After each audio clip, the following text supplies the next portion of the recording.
that I'm pulling your stream from. It still says check out this house flipper video. Now it says you're live. Woo! I found it. I mean, there you go. I found it. I knew you weren't muted. Okay. I'm not muted. Okay, can people hear Cleo on my stream? Okay. For some reason, the mic's obviously. I can definitely hear you. Are you not Yeah, going through no, your it's OBS? because I have to change my setup to a different mic, so it's not the same mic each time. I keep on forgetting that. So. Okay, they should now be able to hear me. Oh yeah, Hi, I need to get Starlight. How you doing? Oh, sorry. Well, I'll wait to start I need to talking to get you what? until you get all your saying hello to your stream Oh, that's people. fine. That's fine. You need to get a. I was saying I need to get a USB mic for traveling, because the mic I tried to use last time was old and died, and I don't want to take my full like XLR interface setup on the road with me. No, that sounds like a really terrible idea. Yeah, because I'm gonna be staying with my brother and his wife for a few days in while Corinne's at her mom's. So, okay. Excuse me. I want to be able to work on the road. I say want. I literally cannot, even though they're letting me stay there for free, and I'll probably be eating some of their food. I can't afford to go unless I'm working during the time I'm gone. I understand. So, I understand the struggle, and I empathize. Yay! But I'm excited. I'm excited because they have a place I can stay and I can stream while I'm there, and it'll be fun. I mean, that's cool. Okay, so hello everyone that has walked into the chat. I mean, walks is kind of a weird statement. I'm sure they ran. They ran here, Cleo. No, I think sauntered maybe. Okay, yeah, maybe working from home, so sneakily watching the stream. That's good. So yeah, I need to make another. Yeah, I need to make move this window over there. Different calendar for things, many things. This is the budget calendar rather than that one. That's my actual calendar. You wobbled into chat, sashayed, strolled, skipped, and hopped. You know what? You rolled. That's actually. I was going to say impressive, but concerning, maybe. Personally, I frolicked. I mean, you got to get your frolic on. What can we say? What can we say? There's actually a convention called that. Well, get your frolic on. No, just Frolic-Con. I've never been, but I've heard it's exciting. Sounds pretty neat, actually. Okay. Let's see. I need to pull up my reference material. I'm going to be doing some drawing today. What are you drawing? More sketches of pinball machines. Because I'm trying to prepare for a tournament I'm going to in June. And they're going to have some machines I've never played. But they're from the same time period as what I'm doing for my the design of my pinball machine in Minecraft. So I'm doing sketches of the playfields, both to familiarize myself with them and to kind of figure out what I should do. Have you ever considered maybe taking a break from pinballs at some point? Yeah, that's called like all the other stuff I have to do, Cleo. That's called going to all the events at my kid's school and like cooking and like I'm constantly not getting to do the stuff I want to do. This is you see me doing the stuff I want to do because this is my time. Okay, this is your that's fine. That's fine. Okay, you know what? It's your time too. It's your time too. It's that wasn't the point I was making, but sure, fine. I'm good. Yeah. So you don't get to see all the breaks I take from the things I enjoy because I don't call you up and go, Cleo, I've got to do so much laundry right now. Let's hang out. Every time we talk, that is like, I've got to do this and this and this. So you say it like I don't hear that stuff. I hear that stuff. Well, it doesn't seem like you were listening based on the way you said the thing about taking a break, but I don't know. I just thought maybe doing other stuff during, your... During the craft streams. Yeah. But I suppose I do bullet journaling all the time. That's fine. Yeah, yeah. I mean, you've been doing a lot of bullet journaling, and well, I did the Like Zelda I thing have. last week. I worked on that thermometer. That's not pinball related. You did. That's true. You did. Nolan the Smith has resubscribed for 10 months. Thank you very much indeed. It's appreciated. Where are we up to? So, calendar, it starts on the Thursday. So, let's get some spaces out.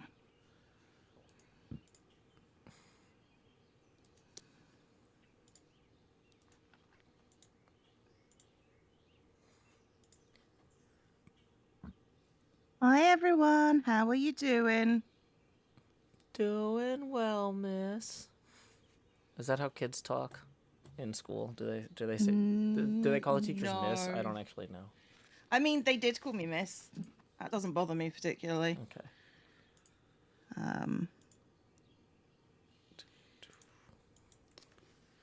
Morning chat. Hey Serena, Mima, Bama Girl, Ezra Manning. Oh, they're Dottie. bubbles. You thought they were eyes. Yes. No, they're holes into the deep darkness of...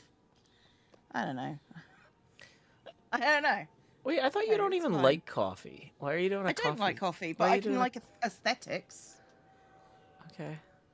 The aesthetics of coffee shops and donuts is different to actually liking donuts. Wait, you don't like donuts either? Well, no, I do like donuts, Okay. but you know, how was my birthday? It was very chill. I enjoyed myself. Yay. I got to spend time with people and just chill out. And by people, I mean mostly you guys, because I spent it kind of alone. But you know, as an adult, that's sort of what happens after a while. Oh, I should show you a picture. One of my friends had a birthday yesterday too. And Yeah, it was me. yeah, well, another friend also had a birthday. And let me see. I've got a picture. Are you of going to this. show me the cool things that they did for their birthday, Joe? Is that what you're going to try and do? Because that really sounds like, after I've told you I've spent my birthday alone, Well, yeah, that sounds like a really terrible, horrible thing to do to someone. it does. It sounds like I'm a terrible, horrible person, and that I'm having second thoughts and not just having a hard time finding this picture. No. I trust you not to have second thoughts about horrible, terrible things, Joe. Okay. So let me see. I'm gonna go back here to direct messages.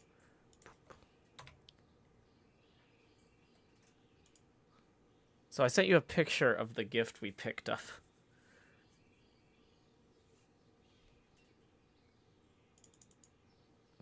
Which I can also put on my stream, actually. That's pretty cool. It's like a grenade heart thing. Yeah, it's a heart-shaped bottle of tequila reposado. And I saw that, and I was like, that is really cool, but I don't think it's going to be in my gift budget. And it was not in my gift budget. So that I was like, okay, who else do I know who's going to this thing tonight who probably forgot to buy a gift? Let me create a group chat. Hey, would you all want to split this multiple ways? And it's like, yes. Oh, like, next problem. But, yeah. And my friend is an attorney, and so we wrote on the card, happy birthday, your friends won't let anyone call you a heartless attorney. And then we, it just looks gray and dead. Yeah. I see that. Drinking coffee is not for me, but I do love coffee cake. I don't like the taste. I don't like coffee cake. I don't like coffee in any form. So I don't know what to say about that. I mean, I will drink tea. I just don't like tea either, but, coffee's just wrong. Bad and wrong. So everyone's making it clear that I should not talk about other people's birthdays after your lonely birthday. So I get it. Is like, everyone saying that? I don't no, think it's just that. Badger who has a opinion that I weight especially high.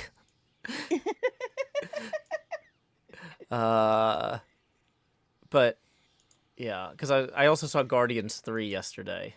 Oh, that's cool. Yeah. Have you seen the other Was it good? Guardians films? Yeah, I've seen the other Guardians films.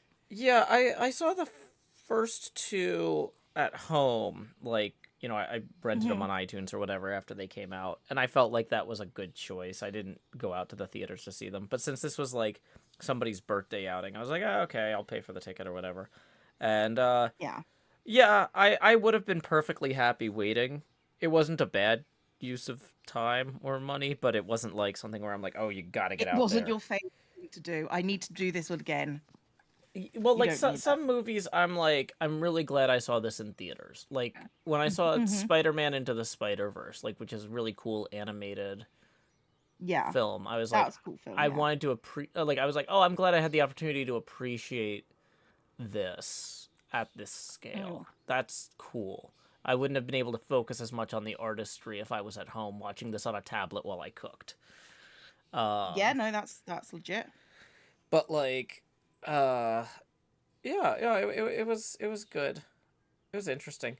Um, like they had one character though who was like a Moscow-born Russian whose government Hmm. like left her for dead, but she still walks around in her uniform.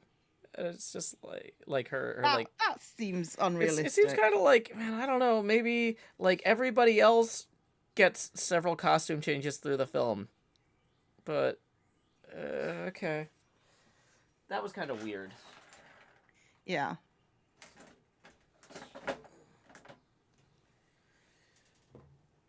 Okay, so we got pencil, we got other stuff. Bum bum bum bum bum. Yeah. I don't know. I kind of like Okay. seeing movies for the second time at the movie theater, if that makes any Hmm. sense. Cuz like we've got a Hmm. nonprofit theater here that shows like indie films most Right. of the time, but they also do like they'll show Clue or like classic like Hmm. famous movies like like as a midnight movie Friday into Saturday or whatever. Yeah. And I can't go to those with my kid really, but although we did see 9 to 5 together. They had a Mayday showing of that. Um but Okay. but yeah, it's fun to see like old movies or movies that like, oh, I know I'm going to have a good time. I'm going to go appreciate it at that scale now. Like Yeah. That's fair. um Oh, it's my knife. Badger Spanner says the real question was, did Guardians make you cry? And Bama Girl says, I bawled my eyes out. Well, now we Oh, know. okay. Thank you for the update, Bama Girl. I did not want my eyes out. Oh.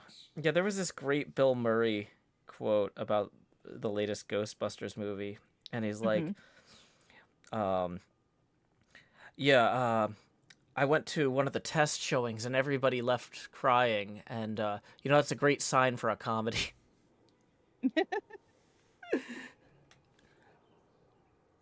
I mean, it is. Yeah. It shows that it's not just a comedy. Mm-hmm. It's not a comedy. It's a statement. Well, that sounds pretentious. I know. I love being pretentious. Man, I should be more Oh, I'm pretentious. aware.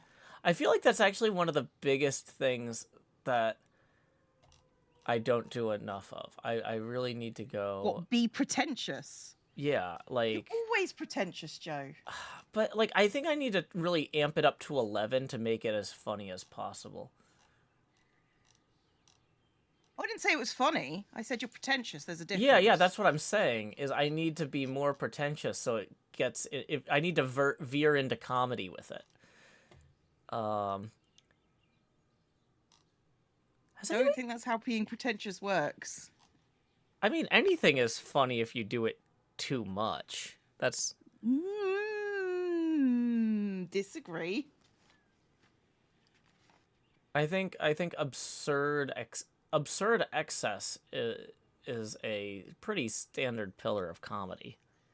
Like that episode of Taskmaster where Joe has to impress the mayor, and so he brings him like a bag of ice lollies, and it's just like 40 or 50 ice lollies or whatever.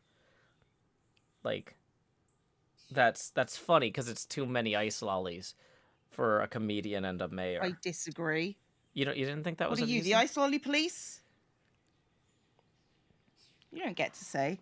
Okay, you know what? While we're talking about like terminology, kind of loosely, I saw this argument that the best Yes. definition for punk is the Mm-hmm. opposite of cop.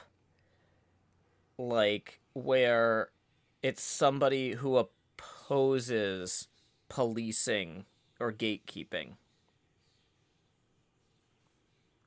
And I think that there's a truth there. I'm not sure it's a perfect definition, but I do like it. I don't know.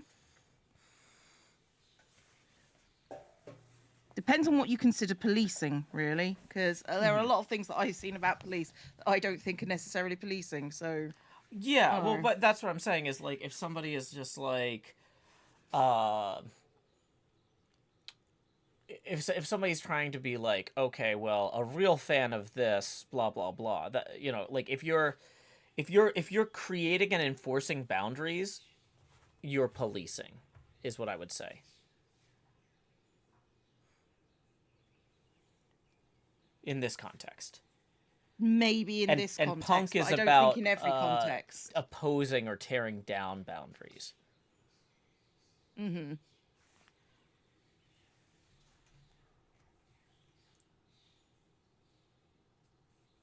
Too early in the morning for this, Joe, despite the fact it's the afternoon. Oh. Ezra Manning says, I'm not going to win this one. I mean, how much do you generally win anyway, Joe? Realistically speaking. Not much. Not much. Yeah. Best punk attribute is aggressive kindness. Yeah.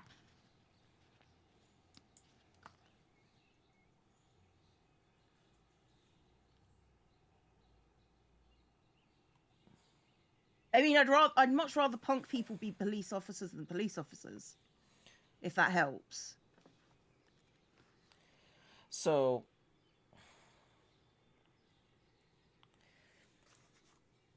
okay. Where's my ruler? Thank you, Paleo, for the biddies. I appreciate it. Okay, my hands are in frame. I look a little bit red. You look a little bit red. Yeah, I don't think the white balance is set up right on the camera. I look like I'm in Guardians of the Galaxy. I look like a red alien or something. Maybe it's just the angle I'm looking at the monitor. Hang on, I need to look at this. Give me 1 second. Oh, you do look. You're very pink. Yeah, I think there's something wrong with the white balance there. Or maybe there's just something wrong with you. Yeah, that's possible. Hold on, is my whole arm red though? Like, or is Yep. it just yeah?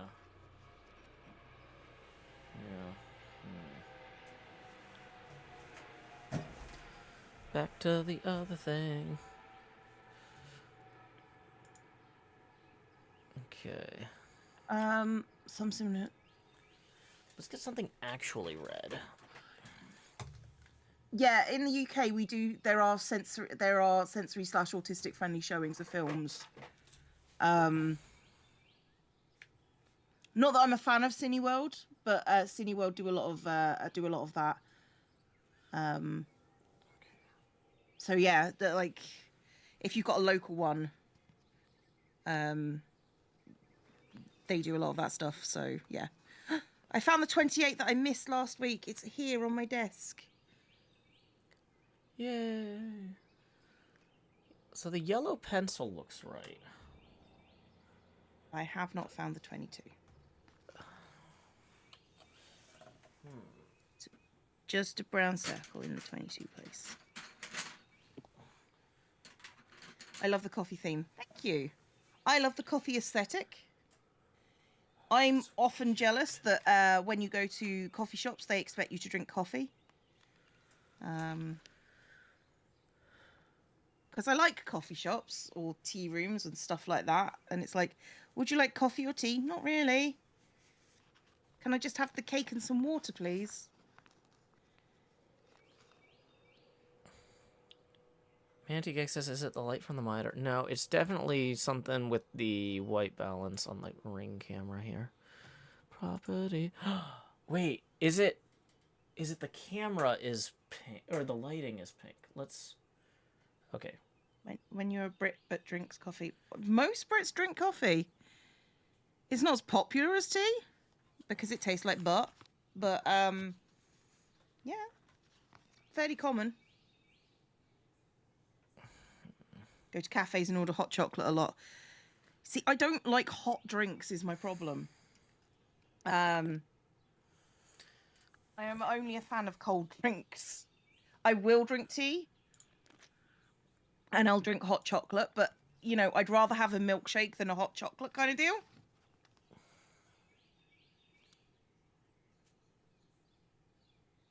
That's a little better. Oh, I've got caffeine on my bullet journal. Whoopsie doodle. Hibiscus berry iced tea. Oh yeah, like there are like fruit coolers and stuff that I tend to navigate towards if I want fancy drink.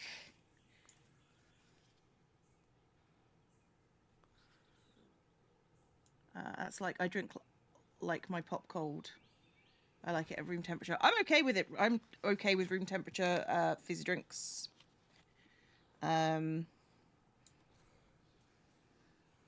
I'm okay with them cold as well. You know, it's all relative to what your personal preferences are, I suppose.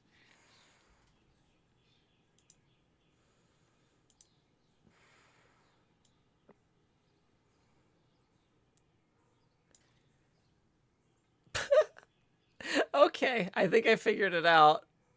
Yeah, what was the problem?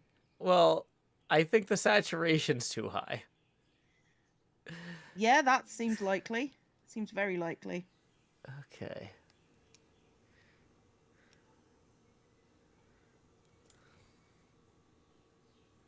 Yeah, that's about right. Okay.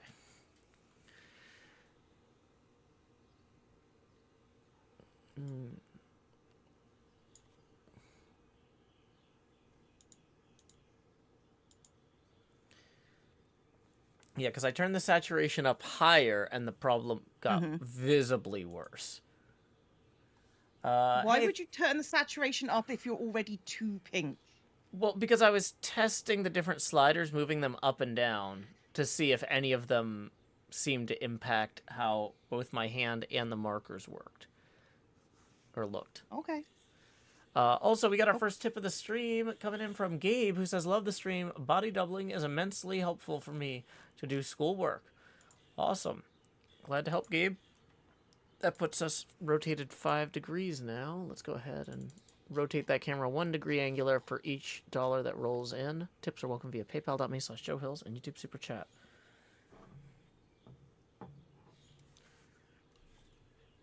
So, Cleo, if we did live in the same city, would you object to being dragged out for your birthday? Because I think that's part of what makes it dragging you out for your birthday. No, so long as it's stuff that I wanted to do. Gotcha. So what sort of stuff would you want to do? Like in theory, let's say we're living in Scotland 15 years from now. I take the train into town. I'm like, Cleo, it's your birthday, and we want you to have fun. What are we doing? I mean, organizing that ahead of time would probably be preferable, but Okay, like, no. Let's assume we have organized it ahead of time, but because I forgot to write it down, I don't remember. With cinemas, dinners, I'm okay with. So dinema, if we combine theater. them. Ooh. I'm okay with theme parks. I'm okay with picnics. I'm okay with anywhere that I can get to sit to talk rather than have to shout. I'm okay with museums and all that sort of guff. Okay, so it sounds like you have a pretty you have a pretty broad spectrum of things that you would enjoy. Yeah, I'm not difficult to deal with. I just don't like being in places where I have to shout in order to be heard. Yeah, that's also one of my least favorite things. So, yeah. Hey, Coyote Lovely, thank you for tipping 20. Let's rotate that camera 25 degrees now. Do. Or 20 degrees to get to 25. Coyote Lovely writes, "Morning, Joe and Cleo. Glad to catch a craft stream. Yay. Yay. Glad you made it." Okay. If you want to tip here, I don't even think I had a tip command. But if you go down into the cards below, there's a tip link there. You can also do subbing, and you can do Streamloots packs, which I prefer. Not only because I get a bigger cut, but also you get something out of it as well. Because I think that's important. I don't like not giving things out. Oh, and thank you, Glam Pixie, for resubbing for 4 months. Happy day after your birthday. I appreciate that. Yeah, I mean, one of the ways that I kind of look at all this is like part of what people are paying for is me giving out the show to everyone, right? Like, because like I was looking at my YouTube ad revenue so far this month, and it's $150 or something. It's like the ability for me to like Don't you record not during. I thought you didn't put I do revenue on your videos. I do pre-roll ads sometimes, or some and post-roll Okay. ads, but like what allows me to record like False as Elytra course or Total Chaos when I would otherwise be at work is people supporting the stream, and so I usually try to thank them for that. I'm like, y'all are the ones who are letting me record these collabs, so thank you. I mean, I understand that, but some people don't watch my YouTube stuff, they just watch my stream. Oh, well, I mean, I also wouldn't be able to make the stream at this time of day if I was at work right now. So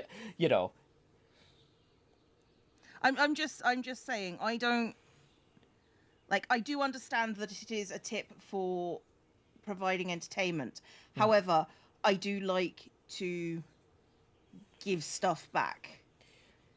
Zombie Cleo, and more than being able to interact with the stream, because I think most of the difference between a YouTube video and a YouTube and a stream is the interaction. So I think it's really important to encourage interaction, and thank you, Nolan, for purchasing 2 Streamloots packs. That's appreciated as well as your subscription earlier today. It gives them a chance to interact with the stream in a way that I appreciate and have originally set up, rather than just being able to write in comments and stuff. So that makes sense. Yeah, the pacing is also different. I mean, yeah. We'll see you later, Starlight. Yeah, it's nice to have a tangible reward, and I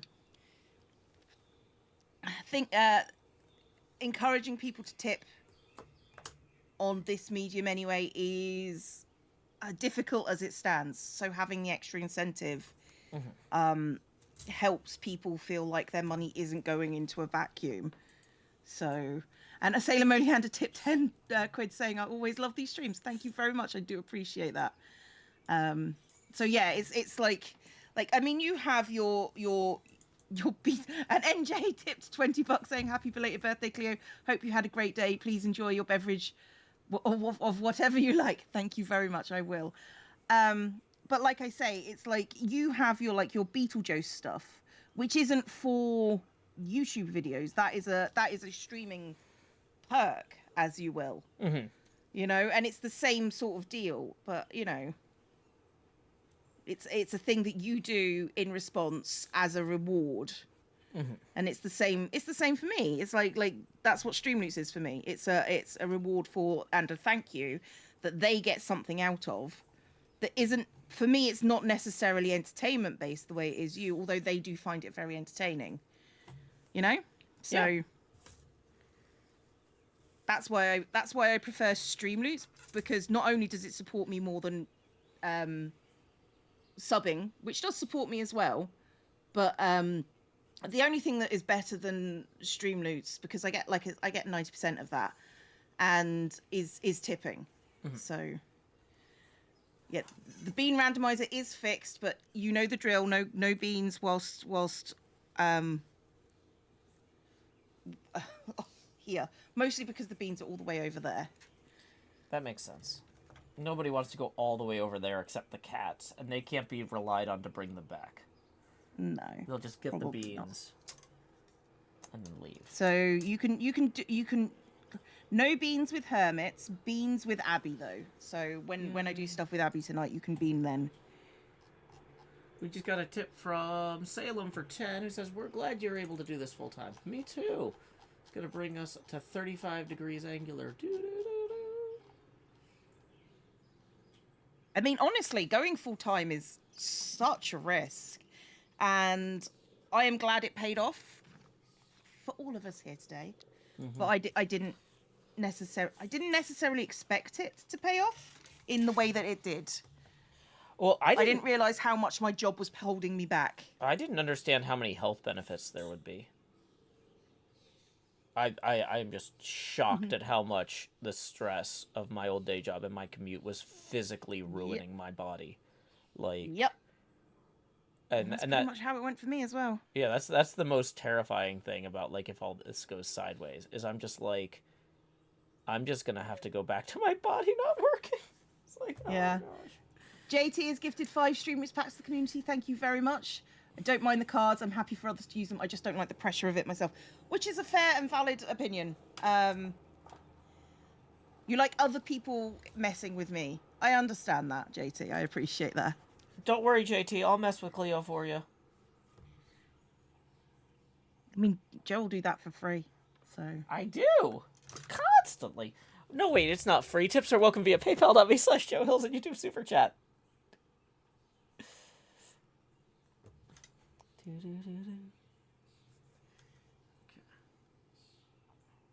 I mean, they get it for free. They do get it for it's free. nice if they pay.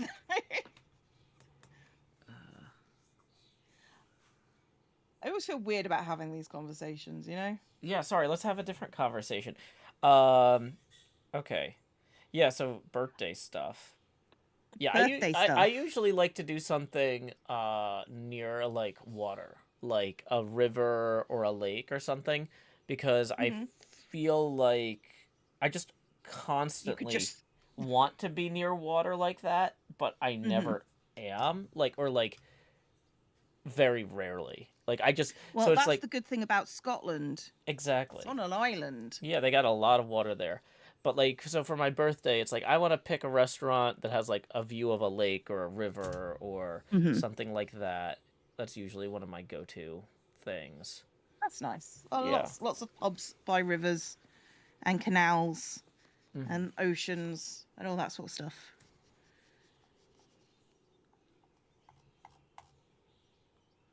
Conveniently timed drown sound. Yeah, that's not bad. It was well done. Oh. Yeah. And Mr. Negan purchased 5 Stream Roots packs. Thank you very, very much indeed. It's appreciated. And I hope you get good use out of them because I enjoy them. Except for the grace beans, but you know, you enjoy those. That's different. That's a clear example of a thank you. The gross bean. Ezra Manning says, I love being by the water. I live 500 miles inland. Yeah, that's the thing, is like, that's the number one thing that I don't like about Nashville, is just I'm too far from the ocean.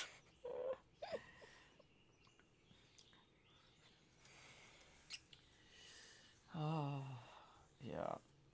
I do enjoy the ocean. The ocean is good. I would like to live next to the ocean, but, you know, I'm afraid of climate change.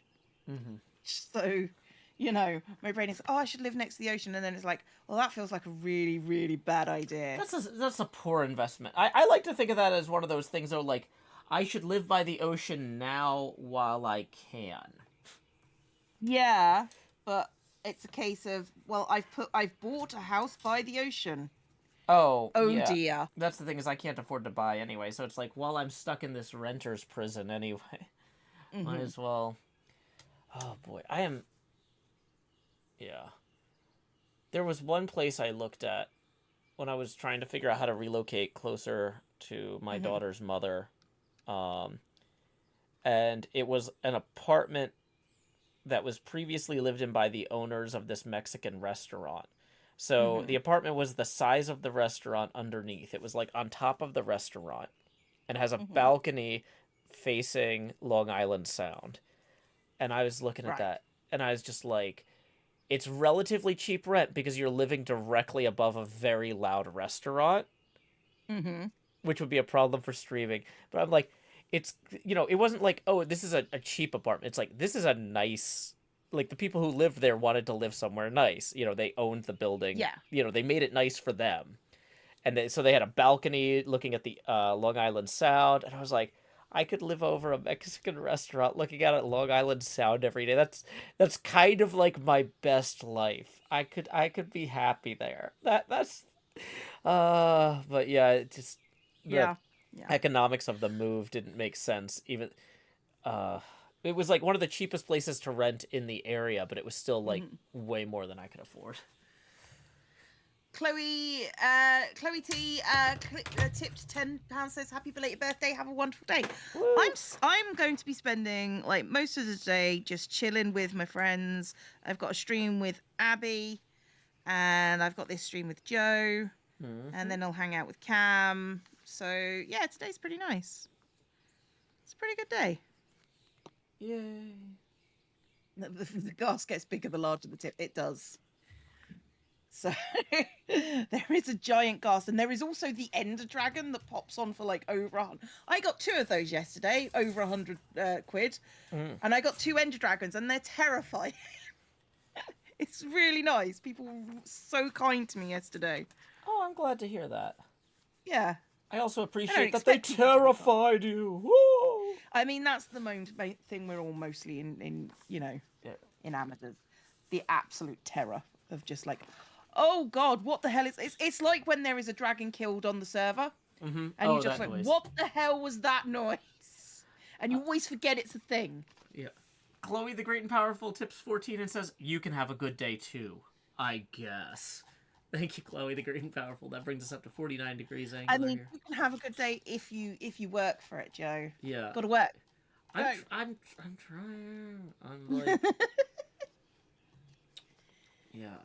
I'm getting warmed up. Boy, I gotta say, I don't know, like, usually I try to have another guest come on when you can't make it, but there was the last time you couldn't make it, it was just me, and I got so much drafting done. I was just looking at it at the end, and I was like, what am I doing all the other weeks? And I just like talking so much. This is why I was bad at school, Cleo, because I just like talking, and I don't like... Yeah, no, I can understand that. I don't like focusing on other things as much. This is why I was bad at school. No, Joe, it's one of the reasons why you were bad at school. What the other reason is you would rather be doing anything else. Yeah, and this is a great example of anything else. What grade do you teach? Yeah, I don't teach anymore. Which has been I was going to say a godsend. It's been good. It's been very good for me, honestly speaking. I don't know how to explain like not working to people in the same way, because this is work, but it's not. It doesn't feel like work. It doesn't feel like having to deal with children for 7 hours a day and then go home and plan for another 4. It's a completely different type of stress. The stress in this job comes from, am I just going to make enough? Yeah. Rather than, and that's the only stress. Yeah. Really. And is this video going to come out? Is it going to be well received? That's basically it. Yeah, the only part of this that I really have a hard time dealing with is like the stress of when the tools aren't working. That's one of the reasons that I'm so big on having spares for as many things as possible. Yeah. Because like when something starts going wrong with the microphone and I'm listening to it and I'm like, oh, this is unusable audio. Oh no, I worked so hard to record this with 10 other people and I can't use the audio, and I'm like freaking out. Like that's the only thing that that's really stressful. Stresses me out. But like I've done a good job of mitigating that and working around it, like testing things and having spares and working with children will wear you down. Children are lovely, but they're a lot. The children were never the issue. The children were never the problem for me. I can handle children. I enjoy working with children. Um, it was always the other adults. Like the Um, bureaucracy or the bureaucracy clickism, and clickiness. there's a lot of politics in teaching, you know? Mm-hmm. Like a lot of office politics, which I don't do too well with. So, yeah. Yeah. I mean, so I usually did pretty okay at that stuff because my entire attitude was I don't want to be here. And I assume you don't want to be here either. And so I'm going to do everything I can to make as many of our lives easier as possible. And so people appreciated that I was always finding ways to help them because I was finding ways to help everybody. Yeah. Because I was just like, oh, we're all stuck here and I want it to be as not miserable as Yeah. possible. And There are, go on. sorry, go. There are a lot of teachers who, because it is the kind of job that it is, have an opinion that what they do is their life, and if you have any criticism of the job whatsoever, you are a bad person. Mm. So there are teachers that will, if you go home on time and have some work-life balance, they will judge you for that. Mm-hmm. And a lot of those people are in, believe it or not, management. Um, so yeah, it's a case of you need to know, because teaching attracts a very specific demographic of people a lot of the time. Mm-hmm. And a lot of it is people that like to feel superior and where's that other um and will judge other people for not doing things exactly the same way that they do it. Mm-hmm. You know, they have to suffer, so I should too, kind of deal. Gotcha. And I'm not saying that's all teachers. I am saying that is too many teachers do that. Mm-hmm. So I'm not adverse to hard work. What I am adverse to is making people's lives more difficult and letting them not have a social life. That's what bothers me. I That hate makes sense. teachers that hate children and project it upon the children they teach, because it comes on. Like I had a teacher that I knew. I did end up reporting them for this. That said, "Oh, I can't stand boys," and it was just like, "What? Why are you teaching?" And it was just sort of like, just sort of like, yeah, no, I just don't like them. And it was like, how are you able to say that without like any shame? Mm-hmm. It was such a weird moment. Um, but looking back at like punishments and stuff in her class, it was obvious that that was the case. Yeah. Yeah, I've known teachers So that played favorites when I was a kid too, with stuff like that.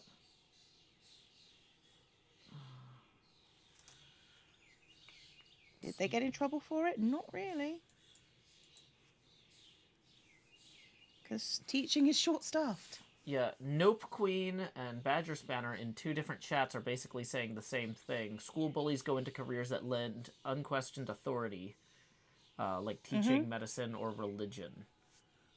Um, Yeah, yeah, I won't say that it's that's technically fully unquestioned authority, but it's when you get questioned, you can shut it down. yeah. Yeah, it's oh, I think there's a, I'm not sure what the best word for that is, yeah, yeah, it's along those lines. Positions of authority. There is Positions a of, lot of that. yeah, Yeah. uh, yeah. It is not that they're the only ones that do this, or it's not that only bullies become teachers. Um, But No, there are some teachers that are genuinely in it for the fact that they just like children. people who like bossing people around tend to pursue management training. Yeah. Is the thing. So that's, if you're there because you love working with the kids and not because you love bossing people around, and somebody's like, hey, do you want to do this management training? You'll go, no, that's a distraction from my vocation. But if you love Yep. bossing people around, you'll go, yes, please, sign me up. Well, the problem with teaching, I don't know if it's the same there. It's a case of the money isn't great at standard teacher salaries. So a lot of people are incentivized to go to head teacher status or upper management, because they're not well paid, and middle management tends to be better paid. You get like things called TLRs, which are teaching and learning responsibilities, and they are worth more money. Love names. But for me, it was like never worth. It was never worth the extra pay. I got a TLR once when I was working in the high school, which was an extra £2,000 a year, ish, for taking over and administrating and learning and disseminating information to an entire like a GCSE equivalent. And the amount of extra work wasn't worth £2,000. It was a ridiculous amount of work, but I only got 2,000 extra pound a year for it. And then after the second year of doing it, that money got taken away. And then I said, why is it being taken away? Well, you've been doing it for a year. That should just be a part of your job now. You were only being paid for the learning of the course. And I'm like, yes, but I'm overseeing it now and I'm administrating it. Yeah, but that should be just easy by now. And it was like, did you withdraw from the responsibility at that point? I quit at that point. Yeah, because like that's the sort of thing where it was a case of, we just started this third year and I quit in December. I've never done that before. I never quit at a December term before, or since. I've always stuck it out. But just because it's easy doesn't mean it's not worth. It wasn't easy. I had to still be there and do the stuff. Well, that's the thing though too, is then I would say, well, the thing is that that that money shouldn't just go away. I'm sure there's other teachers here who could use that income more. So, if you're not willing to pay me for it, I hope you find somebody else who's willing to do it, so that they can have that opportunity. It was absolutely asinine. It was just I am still quite mad about this. I would be. I'm mad now hearing about this years later. Yeah, and it has been years, but it's just like the gall of these people and I understand schools have no money. I get it. But it's like, being a science teacher is quite tough anyway, because you have to teach some quite high level concepts. To then give them money and expect them to I got okay, the Brits might understand this a bit more than the Americans. I got my school for this course into the Good Schools Guide across the whole of the UK because I improved grades so much on this course. So the Good Schools Guide, I'm assuming that's some sort of top ranking or something? Yeah. And what percentage of schools are in that? 5%, 3%? 2%, I think. Okay, so you're showing that you're one of the top 2% of schools in the nation. Because for science. For science. Because of how much because of improvement in grades. That seems like the sort of thing where solely due to my course. I've got the email, and it's solely due to my course.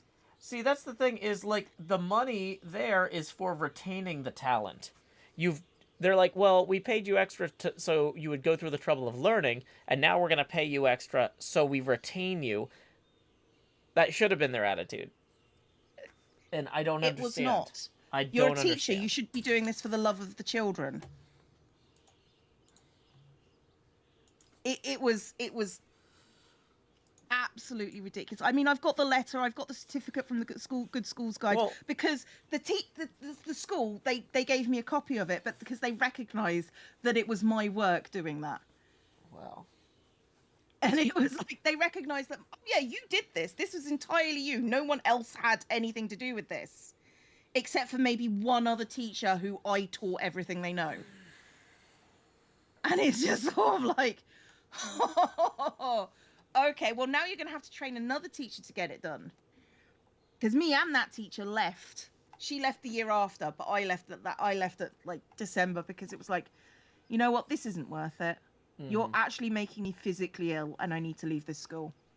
So I stayed there for I was at that school for 9 years, wow. and that was my mistake. Yeah. Stickers look like fish skin. It's just frothy coffee, but I understand. Frothy coffee. I'm still annoyed. Still annoyed. But yeah. That experience has taught me, if the senior leadership aren't cool, then you need to just go, because the senior leadership, you can't change the senior leadership team. Okay,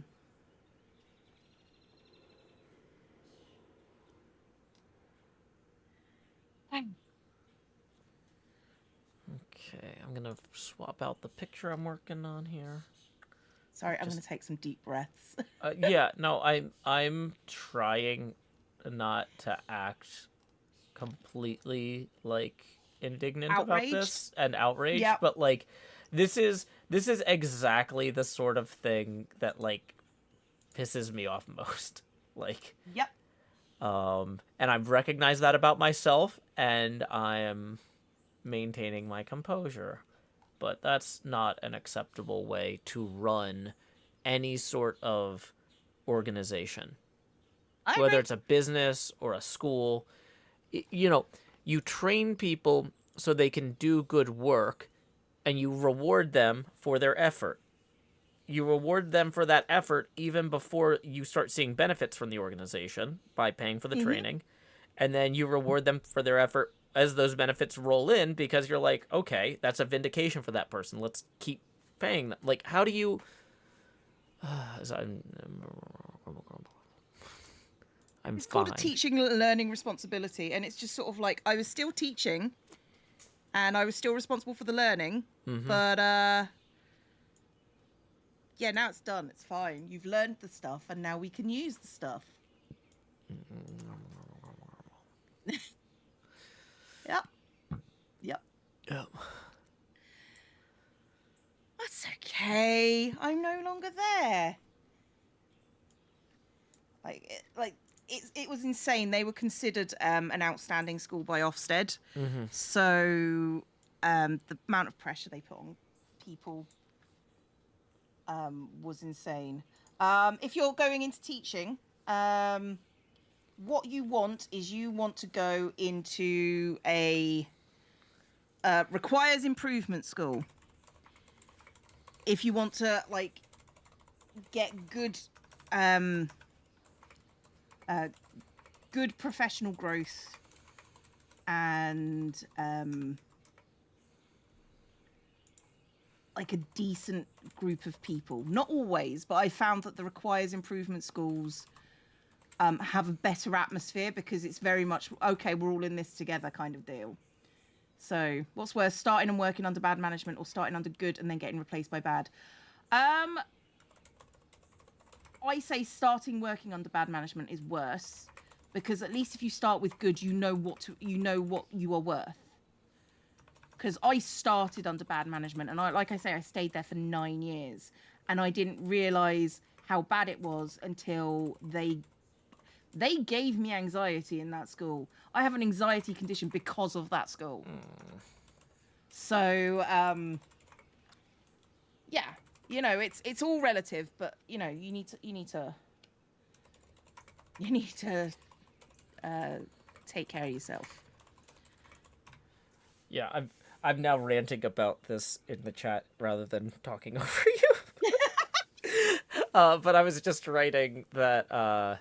So Badger was saying nothing pisses Joe off more than civil liberties abuses. I'm like, well, this isn't technically a civil liberties abuse. What this is in this particular case is mistreating folks who work hard to create things of value to the entire organization.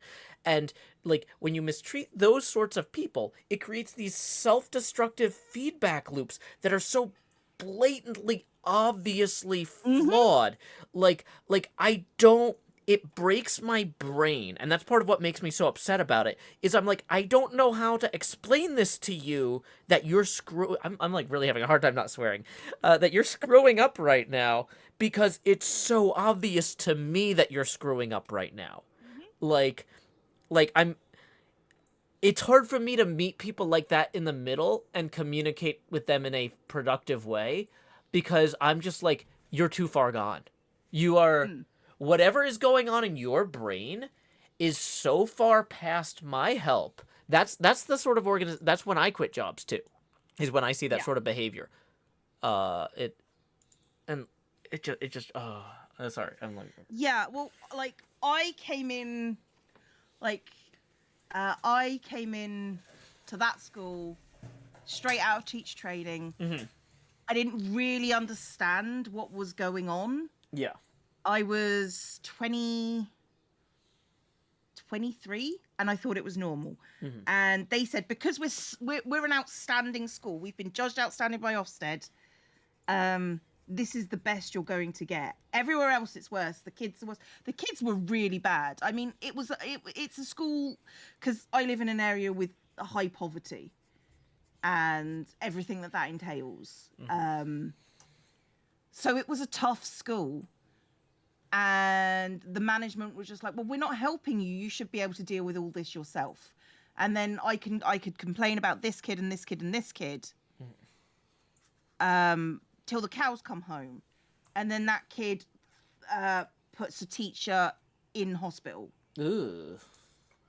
I never got to that because I always had a decent rapport with these kids, because, you know, I was never a threatening kind of person.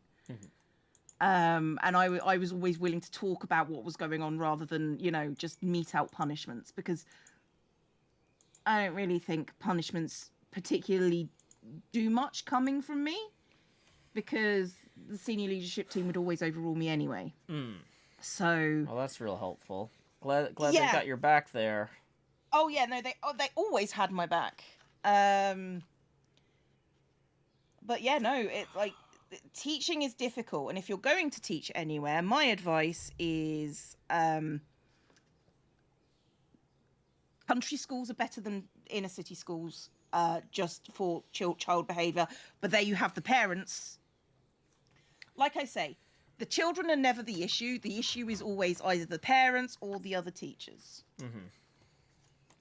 And yeah, punishments aren't going to help troubled kids for the most part anyway.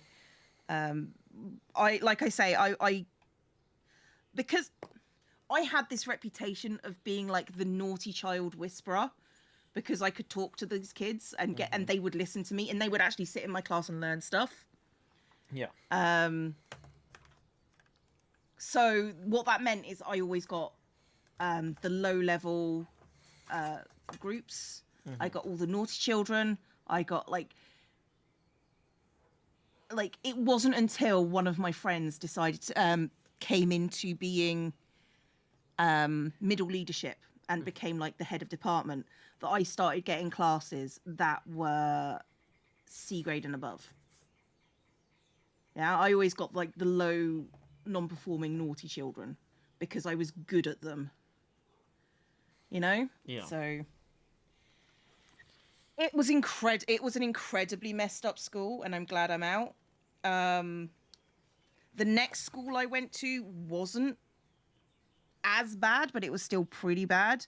But you know, I'd been warned that, you know, it's always terrible out there. Yeah. You know, you're never going to get anything good. So when I left for when I left that school and got to like my last school, where the senior she like the head teacher was amazing. The teacher cared. He he got in with the kids. If you had a real problem, I could just knock on his door and say, I like this kid is causing me a real problem. He would stop most of the time, not all the time. He would stop what he was doing. He'd talk to me, and then he would go and deal, because he knew that if I was bringing it to him, it was a real problem. Mm-hmm. So yeah, there are good schools out there, and there are good leadership teams out there. If you're going into teaching, you scoot around until you find one you're happy with. And they are out there.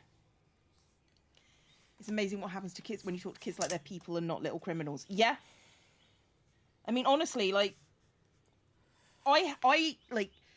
Here's the thing: when you're teaching low ability children, like, a lot of the pressure is off for you and them, because you get to treat them like they're children and not grade producing machines. Mm-hmm. So you do get like you do get to know them better. You do get to learn, you know, that, like, there was one child that was a drug dealer, and I knew he was a drug dealer, and the school knew he was a drug dealer, and we keep on reporting it, and there's nothing that people can do, because, you know, that's just what he does. But me and him got on really, really well, because I didn't treat him like he was stupid, because he definitely wasn't stupid. He just pretended he was. And I was able to talk to him and discuss morals in a way without judging him. So he actually sat and listened in my class and got, like, really good grades, and hopefully helped in the future get him away from that life. So, you know, it's so weird. It was such a weird situation having to deal with this. And yeah. Yeah. It's sort of like, you've got to be in it for the benefits of the children and hoping you can make a difference, or don't do the job. Even if those children are lots of trouble. Mm-hmm. Yeah, that's an interesting challenge that I'm glad I don't think I would have been well suited for. No, I don't think you would have done. Like, because if somebody has room for improvement, Mm-hmm. I know you might not see this, Cleo, because I'm a very difficult person when we're working together, but I try to be generally encouraging with people, and I've been told I'm encouraging to a fault where it becomes enabling sometimes. Mm-hmm. And, like, I would see somebody like that and, like, say, like, okay, well, let's get you excited about math and science because you're running a business. Let's try and run your business better. And I would accidentally or intentionally, no, that would have been like, that's where. So I was thinking, like, in The Sopranos, there's this whole thing about how the psychiatrist who's helping this, like, mob boss deal with his anxiety realizes she's making him more effective at killing people. And that's and so she's just like, well, you know, we need to help all of our patients be more healthy, but when this guy is less effective, his organization grinds to a halt, basically, and they have enough territory and momentum because it's such a huge organization. It's not like, oh, there's gang wars popping up because this guy's ineffective. Everybody's just kind of chilling out at the club, drinking more often, and not like they start going to war when he is more effective, right? That's when they start trying to claim new territory and stuff. They just kind of go on the defense, and everything chills out when he's having anxiety attacks. And so she's just, like, freaked out when she realizes that, you know? Yeah, no, that's like yeah, no. Joe's altruism is dangerous. Yes, this is true. Yeah, that's why I worry about that sometimes. I try to focus my altruism with intention, uh, Yeah, because I that's not mean, my like, instinct. My instinct is just to do whatever makes sense at the time, which, even if that's well-meaning, isn't necessarily helpful. yeah, like I I couldn't talk about the fact that I knew he was a drug dealer. He knew Uh-huh. I knew, but we're not. I wasn't allowed to say anything. Uh-huh. Two, I couldn't like because he knew that if he told me anything's explicit, I'd have to report it, so he didn't. Yeah. But like I had to come at it from a case of you're like this because of your family, you know? So like having class discussions and not sometimes I ignored the lesson plan to have like ethics discussions in that class. Because, you know, I made my own lesson plans. I could always go back to stuff later and it wasn't a big deal. Yeah. But yeah, no, I had like massive ethics discussions as well, and about like when are you responsible for other people, and like me and him would have like, because he was by far the smartest person in the class, should probably have been doing like regular GCSEs. We would have like interesting debates, and that actually helped the other children in the class become more nuanced in their responses to stuff as well. And you know, so it was hard, but it was helpful in a way that I think was more beneficial to them in the long run, you know. So I had to make little decisions about what was going on in my class, because sometimes they would also come into class like they'd had a bad night. His house got raided at one point because you know there were drugs in the house, Yeah, and I mean, family went, you want to you know, avoid that and if you're hoping to not get your door kicked down. Like, yeah. I mean, that increases your odds dramatically. They still, like, I don't know, do you have this problem in the UK where they'll like kick down the wrong door and then refuse to pay for it? I don't know. I don't know that Oh, sort of oh side yeah, of no, things. we have problems with no knock raids and stuff here where Oh, they'll blow a door, run inside, shoot a dog, and go, "Whoops, wrong address." was it an ethics or a discussion class? It was a science class. But if you're talking like ethics is part of science. It's part of science education over here. You have to like there's an entire GCSE essay that is basically about ethics in science. So pivoting to an ethics discussion and, you know, bringing in sources and stuff is fine. Definitely could do that. Yeah, you gotta cover yourself. You gotta always be able to tie back whatever you're teaching to the standardized tests. If you can do that. Unfortunately, that's true. Except these kids did pure coursework based. Gotcha. So long as I could say it's relevant to one of the standards, that I could then tick off and like just do like a little questionnaire on, could this child form a cogent argument, that sort of still I could, and because this was the course that I had learnt and studied and developed on my own, including lesson plans, I was able 100% to tie it into whatever I could because I knew the entire course. So, you know, it was a weird course, but it worked for me. Yeah, one of my physics teachers in high school talked a lot about being a helicopter pilot in Vietnam because, you know, there's a lot of physics that goes into how helicopters work, and so you could always tie it back somehow. Yeah. I mean, like, we had ethics debate on like genetic splicing, genetically engineered children, why they should be allowed versus why they shouldn't be allowed. You know, like there was a lot of like things that we could discuss in a science context, but talking about ethics and treating people like people, which is a real thing that he had a problem doing.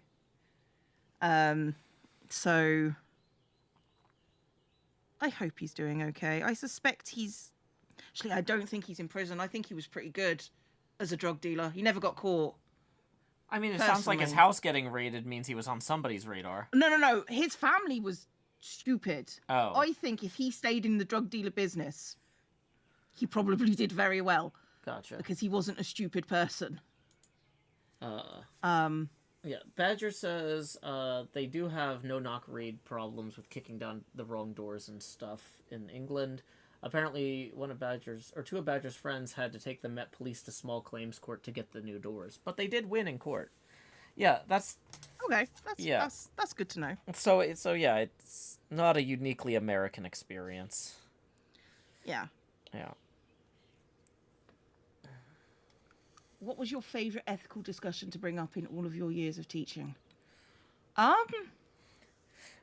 One of my favorites, while you think about that, was one of my teachers who taught biology.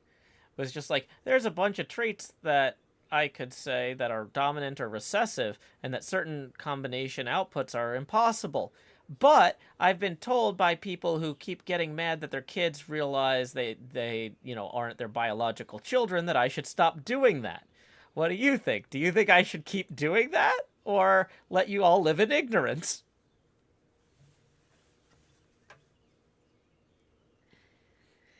Yeah, no, I've never had that problem. Yeah, because, like, I've there's certain, like, eye color crosses or, like, earlobe things or whatever that, just... Yeah. If your parents both have this, it's impossible for you to have anything but this.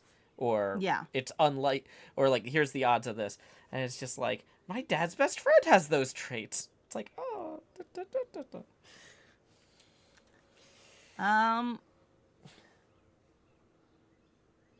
You see, like, we had some eye color debate, and then what we ended up talking about was mutation, because I live in, well, the school I had was 95% Asian, but there were, and so the phenotype of that is dark hair, dark eyes. But there was this one kid who had green eyes, and both their parents had dark eyes. Definitely, like, related to these people because of, like, facial structure and everything. But it was a case of, well, how come I've got green eyes if that's impossible? And then it was just sort of like, honey, you're a mutant. It was just sort of like, that's a thing that is possible as well. Here's the X-Men films. Get back to me on Monday. And he was like, that was also the kid with the sick finger, which was really cool. Wait, the sick finger. Do you mean sick like, wow, that was a totally sick backflip you did off? He had 6 fingers on one hand. Oh, okay. Like Roman numeral VI fingers. I didn't realize that he had 6 fingers because this other one was like vestigial. But when I told that kid, well, that's probably a mutation. He goes, I'm a mutant, and I just looked at him and was like, what? And he goes, look, and then he wiggled this 6th finger, and I was like, oh my god, that's so cool. Yep. At that point, that's that tracks. I was that teacher. Who was just sort of like, there's something odd about you. Excellent. Let's celebrate that. But it was nice that he felt he could, like, because it was tiny and thin, but he had complete motor control over it. But I hadn't noticed it before. But it was nice that he felt comfortable that he could say that. I'm a mutant. It's just great stories, great stories and great experiences. Like I say, the kids were never the problem. That sounds like the kids were never the problem. It sounds like one of those We Are the World songs where they get 28, 50 artists together. The kids were never the problem. They're gonna be the solution. I don't think the kids that I taught were going to be the solution.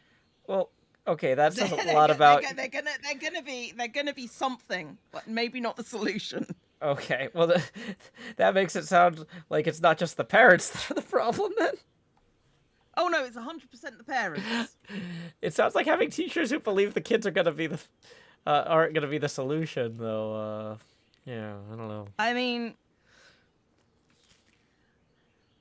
your experience of children is mostly relegated to your child, Joe.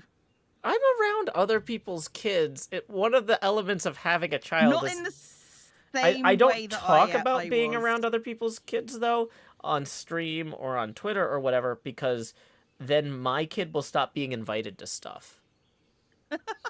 No, I'm serious. If somebody sees, oh yeah, Joe's on Twitter telling a story about a dumb thing my kid did on a bounce castle. My daughter's not going to get invited to fun things with bounce castles anymore, is she? Huh? Like, so I'm saving all of those stories for, Yeah. when I move to Scotland and need to put together a set for Edinburgh. Yeah. Yeah. Well, like I'm like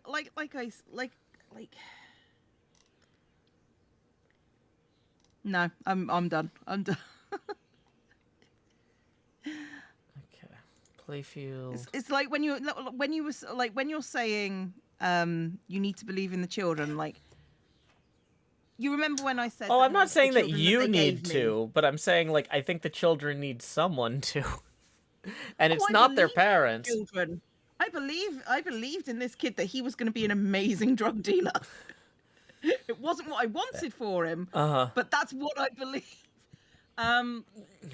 We do Like- evidence-based teaching here, and there's a lot of evidence that that's the only way this was gonna go.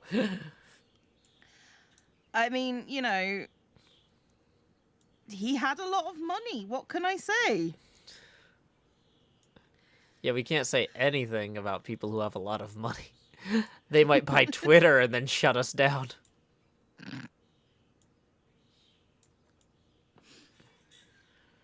I believe the cheese. I think that there is some good evidence that children in general are going to make this world better because they can't do any worse than what has come before them. However, I'm not convinced that a lot of the children I taught are going to do that. And that's not on me. I want to make that clear. Here's the thing: is to some degree, we need the old people to get out of the way so that the children of yesterday can actually step up. There's a reporter asked Dianne Feinstein. I don't know if you know who she is. She's a senator from California who is is she very the old. one that's like being wheeled in? Yeah, so she went back to California for 3 months after being treated for shingles. And people were like, look, without her vote, we can't do anything in the Senate. We can't do anything on the Judiciary Committee. And the Judiciary Committee is a big deal when we have a bunch of people on the Supreme Court who it's coming out like have been accepting like ludicrous amounts of money and favors from people who have cases before the Supreme Court. So we either need her to show up and vote or we need her to resign. And let me guess, has decided not to. No, they said, her staff was like, no, she's not resigning. Because, well, her staff needs their jobs, and they would lose them if she resigned. So her staff kept saying she's not going to resign, just be patient, she's recovering from shingles. So she comes back to D.C. last week, and I was like, okay, thank God that she's doing well. I was worried she was doing pretty poorly, otherwise she would have been making these statements from California rather than her staff speaking on her behalf. But you know what, maybe she was just focused on her recovery. I'm happy she's back. A reporter asked her how she felt after missing 3 months worth of votes. She did not realize she had been gone. She insisted that the reporter was mistaken and that she's been here since they gavelled in at the beginning of the session, like months ago. And so that's terrifying. Like, that's bad. Like, in order for the children to actually be the future, we can't have people in their 80s clinging to power in ways that they're not even wielding it with intent. Like, Yeah. I'm sure that the staff in her office are doing the best they can, but they weren't elected, and I don't trust them. Mm-hmm. And we need to get her out and have a new election and get somebody in there, because this is not how this stuff's supposed to work, right? Like, I don't know. So sorry, this is just something that, like, I saw that and I was just like, that's no good. No. You know, if she said, you know what, uh, I'm still recovering from my time away, and I don't have the energy to speak with reporters right now, I would have been like, the guy asked a question, you don't want to answer it, that's fine. But like insisting repeatedly after this guy was like, no, you were gone for 3 months, and she's like, I'm sorry, sir, you're mistaken. Like, she doesn't It's well documented. she doesn't remember going back to California for 3 months. That's not somebody whose vote we need in the Senate. That's Mm. somebody who we need to help retire comfortably. Like, that's terrifying. Uh Like, yeah, 80 is just like, this is nothing. too old. You're not representative at that point. There are very few people that are 80 anymore. Well, a lot of them Comparatively. vote though.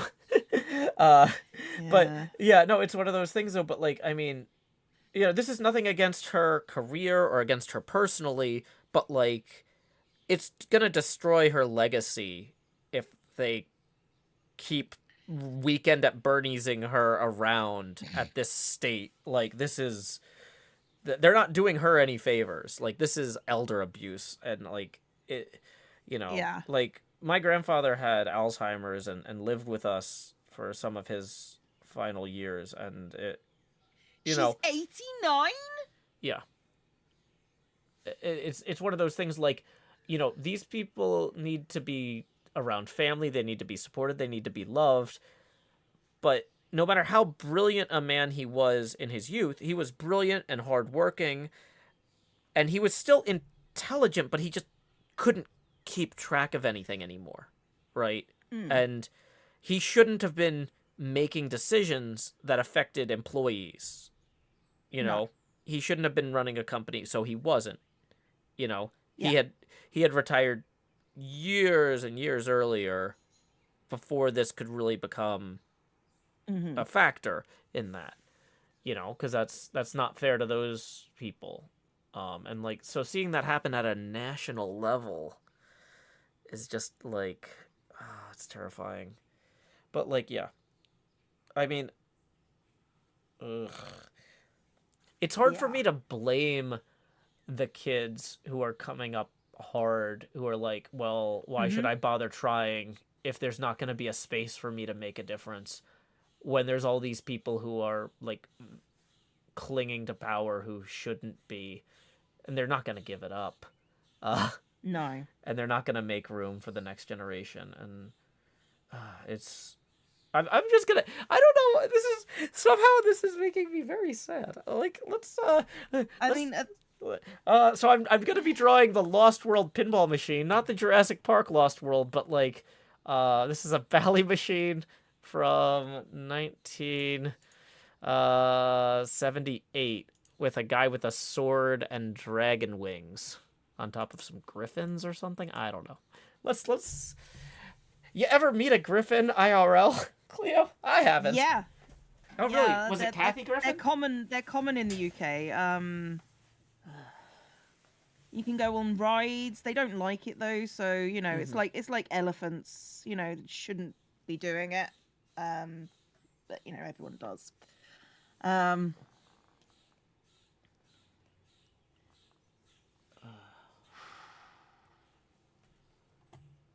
Four senators that are 80 and above.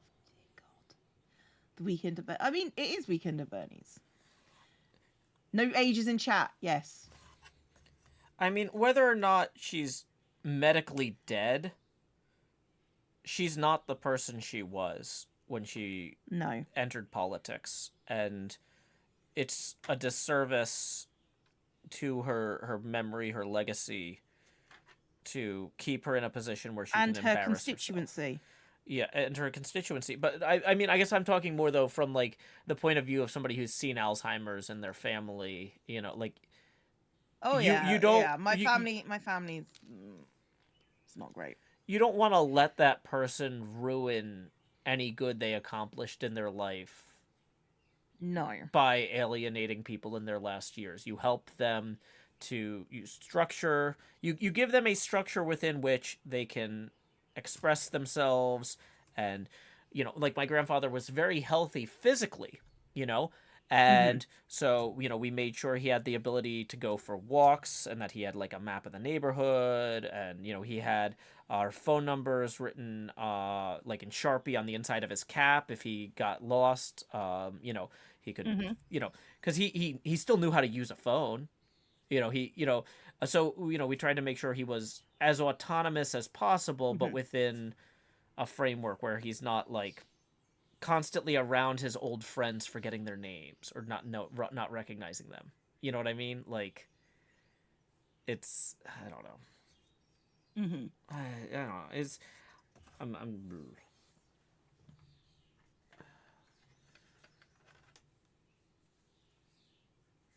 I mean, it's a case of if they are still functional, then you need to give them opportunities to be functional in whatever ways they can, which is what sounds like you've done with your. yeah, what we tried, Yeah. we did to the best of our Yeah. ability. After he started to deteriorate more, one of my aunts, one of his daughters, owned a bed and breakfast in rural Virginia that Hmm. had like a huge amount of property around it, like a beautiful natural setting with like a Hmm. pond and streams and flowers and stuff.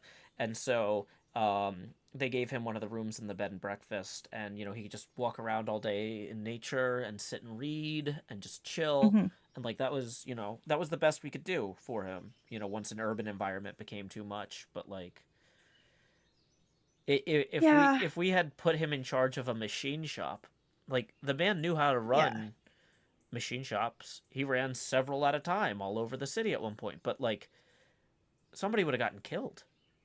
You can't put Hmm. somebody like that in charge of a machine shop anymore, you know? Yeah. Yeah.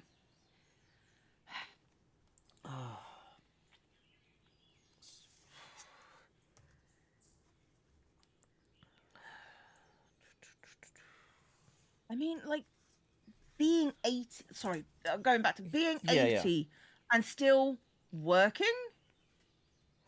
That seems awful. Yeah, well, and that was one of the comments I saw on Twitter before this interaction with the reporter when she first came back. People are Hmm. like, "We're glad she's back. She's demonstrating solidarity with millennials who will never be able to afford to stop working until they die either." Uh, Yeah, so I mean, yeah. that's going to be a huge issue in the not too distant future. Mhm. And that's going to disenfranchise young people because the old people aren't stopping working. Mhm.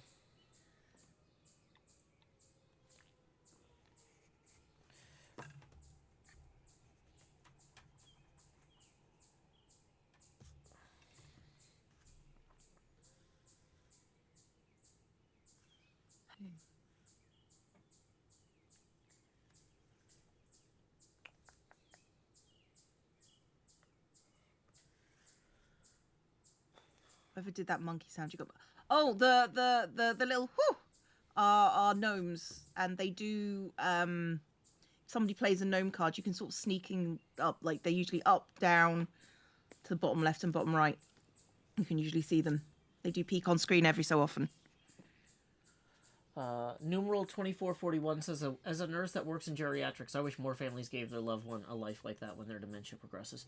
I mean, we were very fortunate that my aunt had that bed and breakfast because, my dad tried to do everything he could Mm. in our, suburban family home. But, I mean, it kind of, there's a certain point where once it's not safe for him to wander around the neighborhood anymore, what do you do? You Yeah. know? And My nan was vicious. Like, she was never a particularly nice person anyway. mhm. And she threw things, she found verbal abuse. It was really hard to deal with. Um and we ended up like, we couldn't deal with her. So she did not end up living with any of us. She ended up in a care home Mhm. because we couldn't handle her. And neither could the care home. I want to be absolutely clear. So, yeah. It's a case of, you can do what you can try. You can try and do what all you can, but sometimes, with the best will in the world, you can't manage. So, Yeah. I'm glad we get these cheery topics on these Oh, I streams. know, I know. Yeah. This is my relaxing morning. I'm so chill right now. Sorry, No, it's no, my no, bad. it's fine. It's fine. Oh, boy. I can tell it's fine. You can all tell it's fine, right? Yeah, yeah, It's yeah. fine. It's fine. Oh. Okay. Older folks are used to working, so they just can't be idle. Like, my dad, since he's retired, it's just been, he's found jobs to do. Mm-hmm. He can just never be still. Like, he's made an allotment in the garden. He does, like, gardening tasks for his friends. He's just sort of like, he's like, "Hey, Jem, how you doing? It's good to see you." Yeah, my dad cannot be still. Hey, Jim. He has to do, since he's retired, everything. But he's also got sciatica. Mm-hmm. So it's a case of, I want to do everything, can't walk. Yeah. So, it's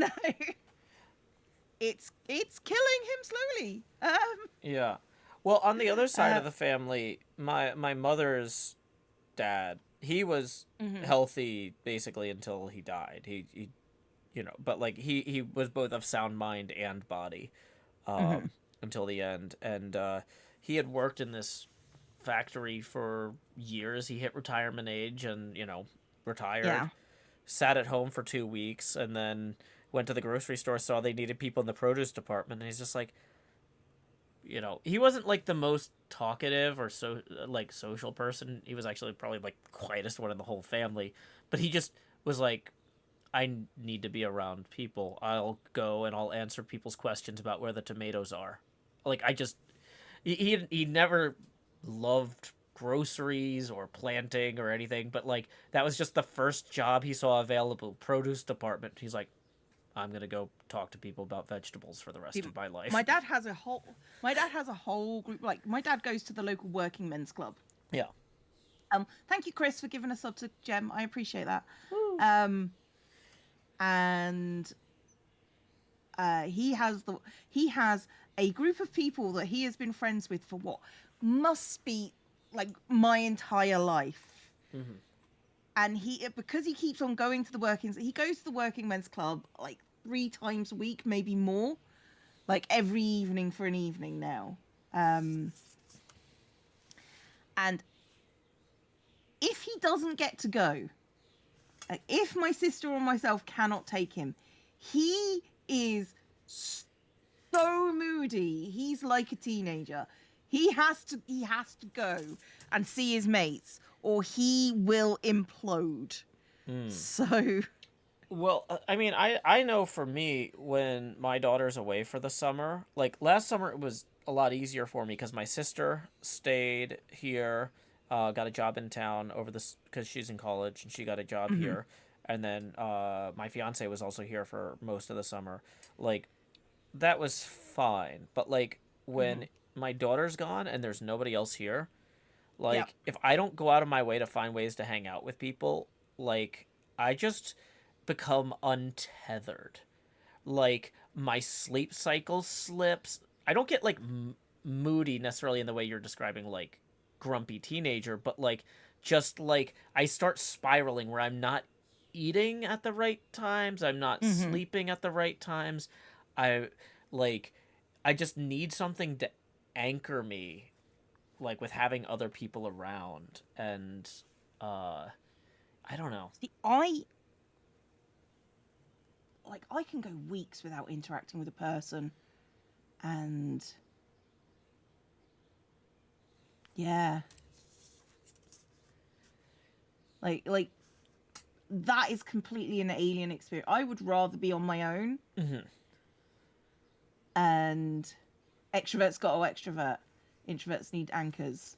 Hmm. Like I am an introvert. I have my job, which I do in my own time, and how I feel about it. When I retire, I can still just play Animal Crossing in my rocking chair. That's sort of what I want. Like, I feel like I get to do everything that I want to do now. Hmm. I don't go out as much as I want to. Like, I feel like I should.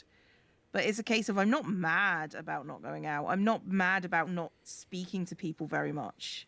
Oh yeah, I don't get Because I speak, mad. you know, but I don't need it either. Like, I'm perfectly capable of just living my life without, like, if there was I don't know, oh god, that's bad taste. If there was a plague and nobody got to go out, and like the world was decimated and there was hardly anybody in there, I don't think that I would be any different to how I am now. Hmm. You know, if most of the world's population was gone, I don't think it would affect me that much. I'm talking like a Captain Trips plague, which was, killed like 98% of the people. If you don't know what Captain Trips, that's from The Stand. Good Is, book, would recommend. wait, is that a John Grisham novel? No, it's a Stephen King novel. Oh, I know what you're talking about now. Sorry. Yeah. If there was that plague, where most people in a town died, Hmm. prepper Cleo.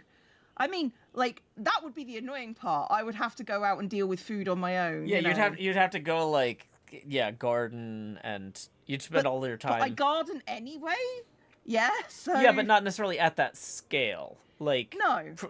even food production for one person takes a lot. Yeah, but like honestly, like the amount of canned food in most stores, if it was just me, I could just go to all the stores in the city and be good for a good few years.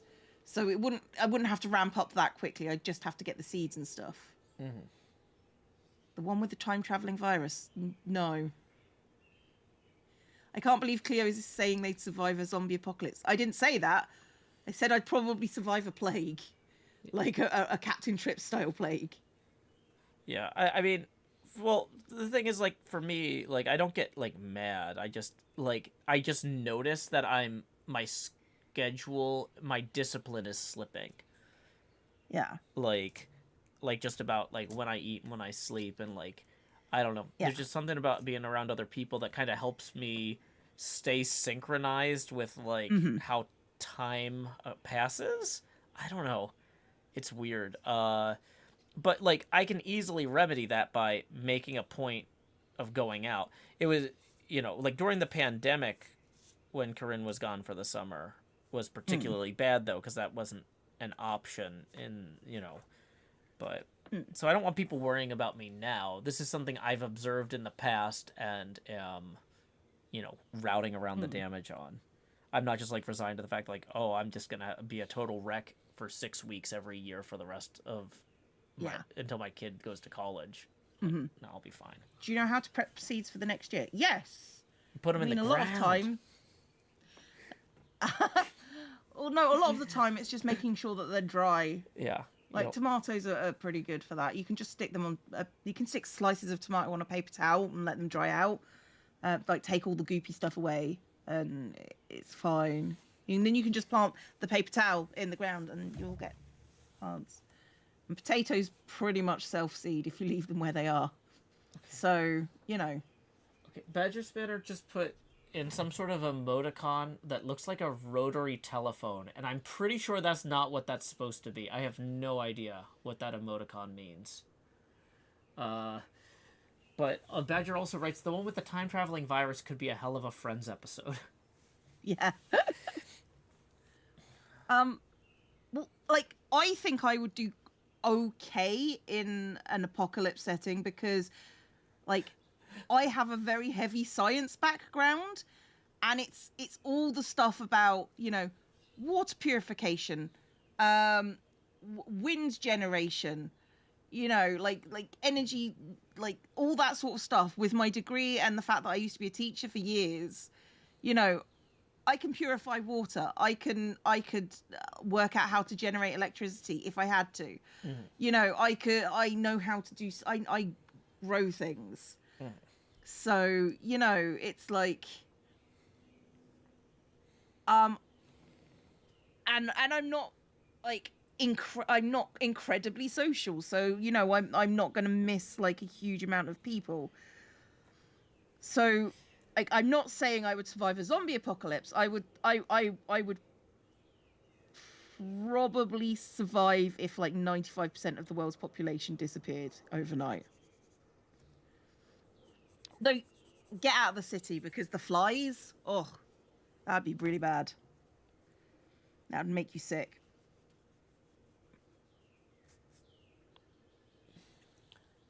Badger says that emoticon was dropped my keyboard whilst typing. Okay, that makes way more sense because I was just like, I just don't know what it means.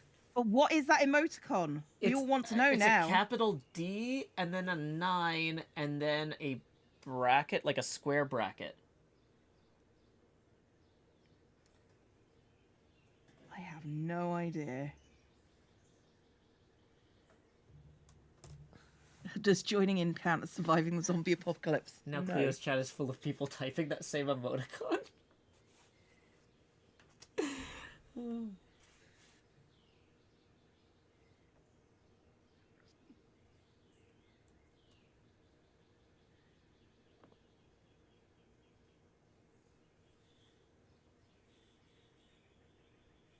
It does look like a rotary phone, that is true. Yeah, this is what the human brain does. It assigns meaning. Yep.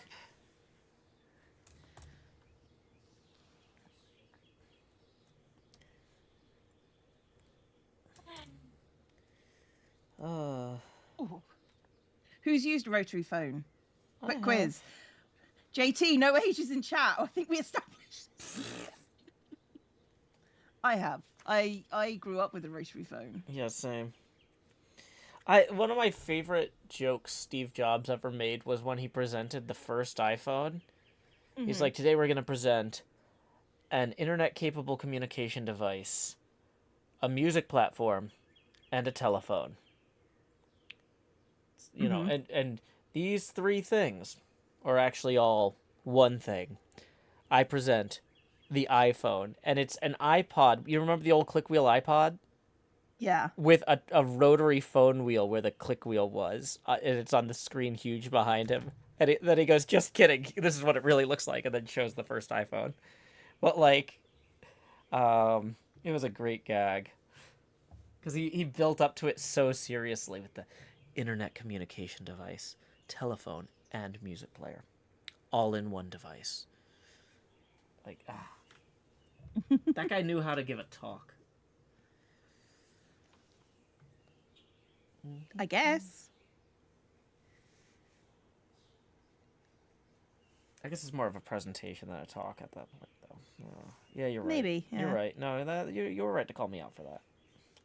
I wasn't really calling you out, to be honest. Okay. But, I guess.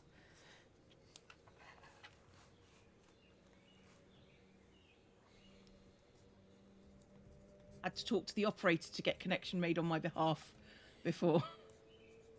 It says more about where I lived than when, but still. Yeah, I actually had a rotary phone in my dorm room in college. My dad helped me rewire it so that the big 4-prong plug could plug into an RJ11. Where is that? This is gonna drive me nuts.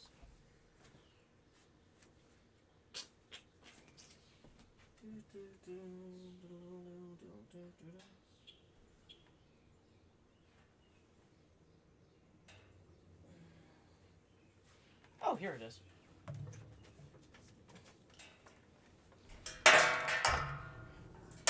So yeah, here's the 4-prong plug it came with. And then we wired it up with RJ11 as well to use in a modern phone port. But yeah, so Badger was saying we had to use a tone generator when calling call centers that had touch tone dialing things. Did I lose Cleo? No, I'm still here. Okay, sorry, you're just very quiet. Yeah. I had gotten up, so I was wondering, like, oh, did I disconnect or something? But yeah, so in theory, this thing still works. I don't have a active phone. Well, I do technically have an active phone line as part of my business internet. They threw that in for free. How long is this cable? I mean, I still technically have a phone line, but the only thing I've ever used it for is finding my phone when I dropped it somewhere and couldn't find it. Yeah, the problem is if I plug this... Well, I don't know. I've never actually plugged this phone in to this thing. I don't know if the RJ11 from the cable modem will power it. I don't know if it has enough juice, but yeah. I love that sound, though. It's been a while. At least you don't have to deal with kids going, why does the save button look like that? Yeah. I hate when kids don't know how save buttons look.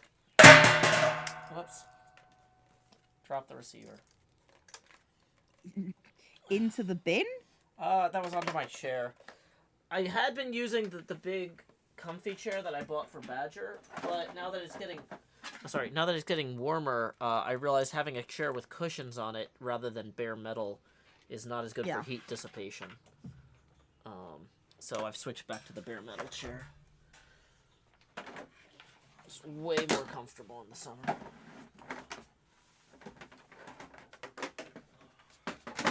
A lot of phone companies can't handle pulse dialing instead of tone dialing anymore. Oh. Didn't know there was a name for it. I didn't know it was that different, but live and learn.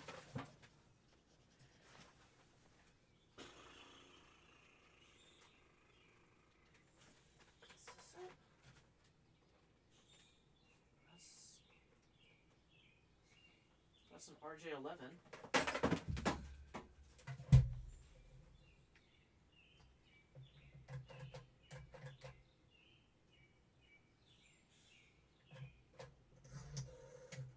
Not getting a dial tone. Not getting a dial tone. No.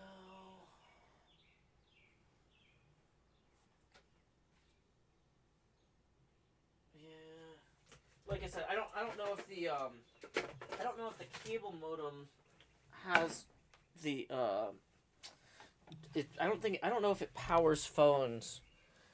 I don't know if it runs power to phones the way the old Waldex did. So, womp womp. Okay.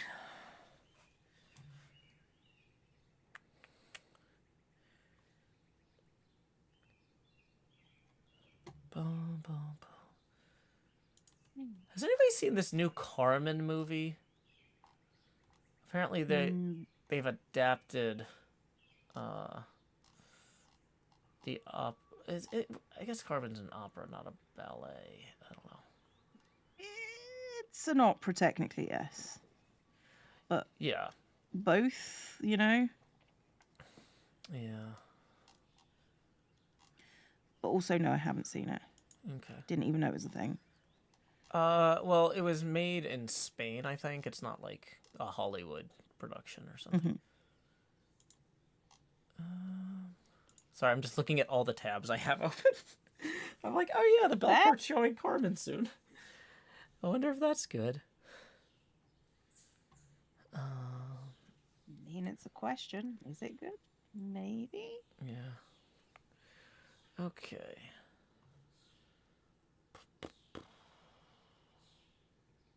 Let's see what the next machine on this list is. The old wall jacks didn't carry power. No, I didn't think they did because they No, the old wall jacks carried some power because your old phones didn't have batteries in them.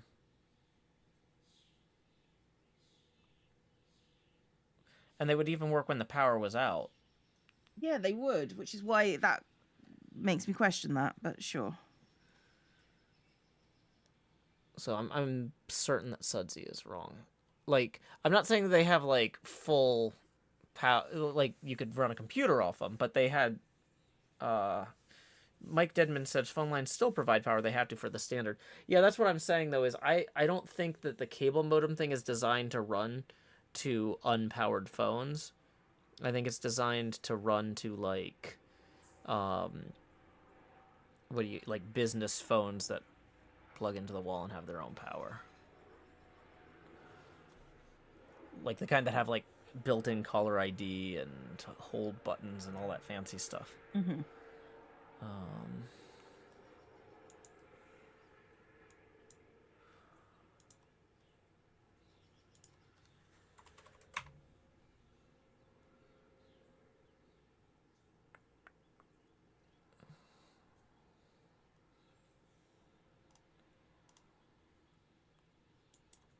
$40 or 90 volts. Oh, interesting. Did not know that.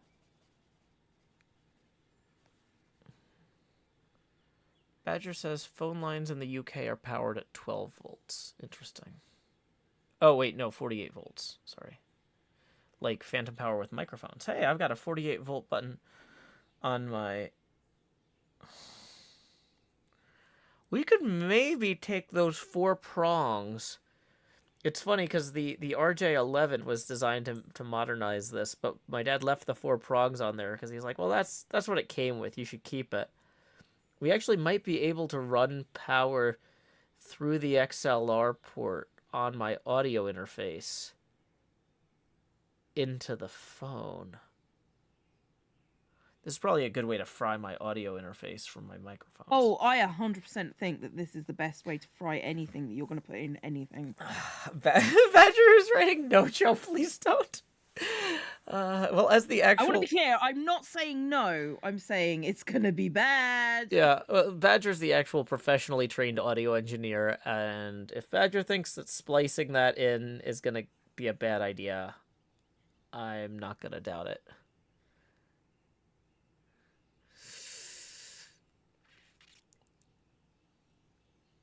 Dun, dun, dun. Cause of death, electrocution. Yeah.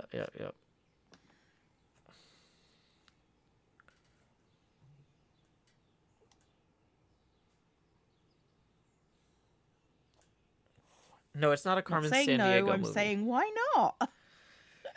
Yeah.